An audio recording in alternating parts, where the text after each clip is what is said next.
0-0 donc dans cette première mi-temps, dans ce derby du Rhône. Mike Pérez, vous nous l'avez teasé. Vous êtes en compagnie de deux confrères, Daniel Visentini, spécialiste de Servette, et Stéphane Fournier, grand suiveur du FC Sion. Quelles sont les impressions donc de part et d'autre après cette première mi-temps? Alors je pense qu'il y a des impressions mitigées, on va dire ça. Allez, honneur aux visiteurs, si vous le permettez, hein, Daniel Visentini. On va d'abord s'entretenir juste sur cette première mi-temps avec Stéphane Fournier du Nouvelliste. Que vous inspire ce FC Sion au cours de ces 45 premières minutes? Donc un FC Sion peut-être plus sûr de son jeu qu'en balle. Aussi une opposition peut-être plus facile à maîtriser pour l'instant, parce qu'on sent que Servette cherche un petit peu, alors que Bâle, c'est l'expérience. Ils avaient vraiment un jeu posé, ils savaient ce qu'ils faisaient. Du côté de Sion, par contre, j'ai bien aimé l'entrée de Bastien Thomas. Il apporte vraiment quelque chose de plus.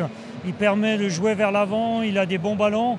Et il faudrait, pour moi, il manque quelqu'un devant qui puisse faire le point de fixation pour permettre au bloc équipe de remonter un peu plus et profiter des passes de Bastien Thomas.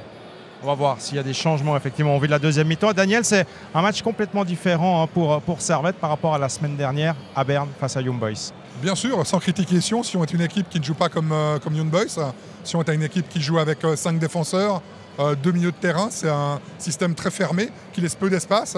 Servette à Berne avait pu bénéficier un peu de ces espaces après avoir subi pendant un quart d'heure, avait su trouver les espaces justement parce qu'il y en avait. Sion fait beaucoup plus attention à les boucler, ces espaces-là, et Servette manifestement n'a pas envie de se jeter dans la gueule du loup.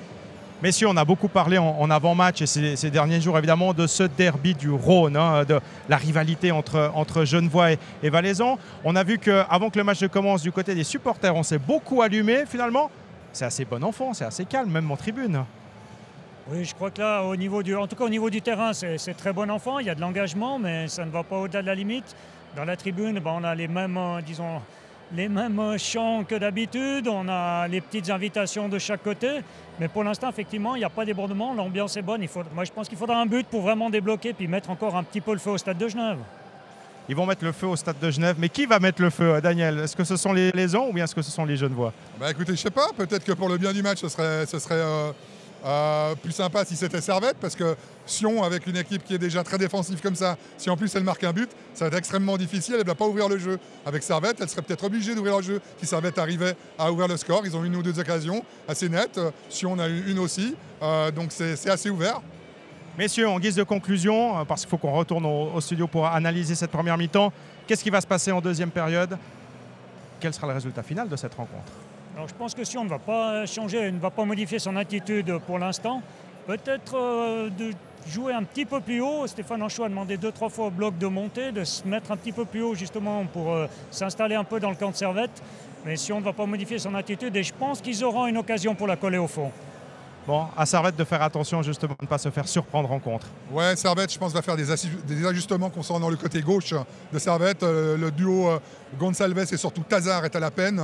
Je pense qu'il y aura des ajustements. Konya va peut-être prendre un petit peu plus d'espace aussi, comme il l'a fait à Berne, et ça pourrait déclencher quelque chose. Merci beaucoup, messieurs.